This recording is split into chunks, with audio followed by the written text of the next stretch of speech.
Hi, I'm Andrew Cain, State Politics Editor at the Richmond Times-Dispatch, and with me are my colleagues, politics columnist Jeff Schapiro and politics reporter Dave Rees.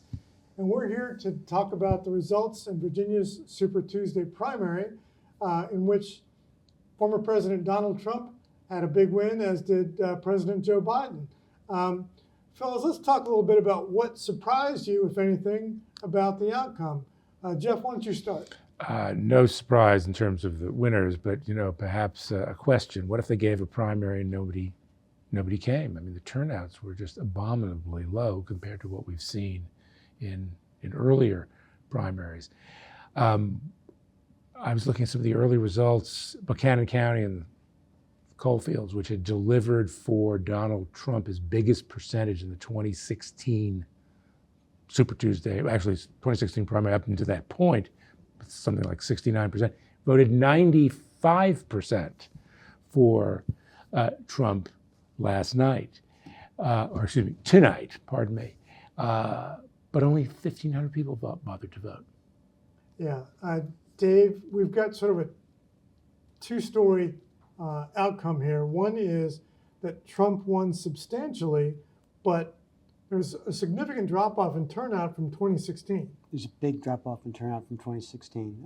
I think we're talking about roughly 600,000 voters that we've counted so far. That's with about 90% reporting. Versus 1 million in 16.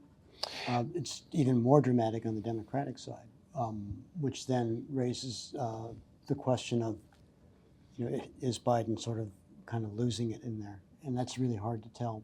Yeah, It's hard to tell because everyone sort of knew what the result was going to be. Yeah, and just to give you the numbers, in 2020, when Democrats had a highly competitive primary here, we had about 1.3 million people turn out. And on Tuesday, when we had basically no contest on the Democratic side, we had probably fewer than 300,000 total. Yeah.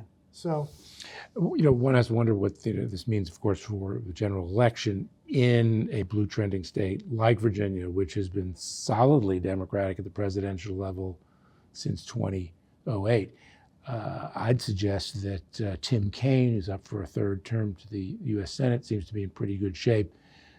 He'll be instrumental in helping Biden. It's sort of a trickle-up approach.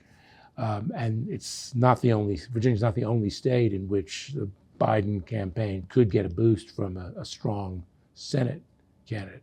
And then one other thing, to your point about low turnouts, in the suburbs where Nikki Haley was hoping to do better, she just didn't. There were a few, though, that there was surprisingly close, well, not surprisingly close, but where that idea that the suburban voter was going to go for Haley, not Trump.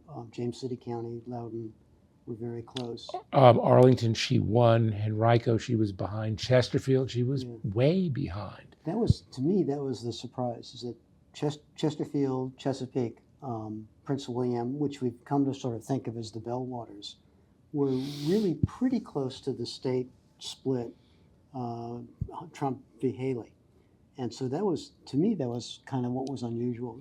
We had some suburbs where that, suburban voters' apparent distaste for Trump seemed to be a factor, and we have others where conventional wisdom was that it should have been, and it didn't seem to be. And I think one wonders, is this just sort of the inevitability that seems to have descended on the Republican contest, that people just didn't bother to show up because they think this is already a done deal? yeah, and most folks didn't show up on either side. So one of the things that struck me is that former President Trump on Saturday in Richmond was talking about the silent majority.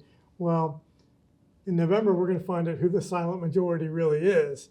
And the outcome remains to be seen. So interesting results that we'll continue to digest. I want to thank my colleagues, Jeff Schapiro and Dave Rees, for joining me to have an initial dissection of some of these results.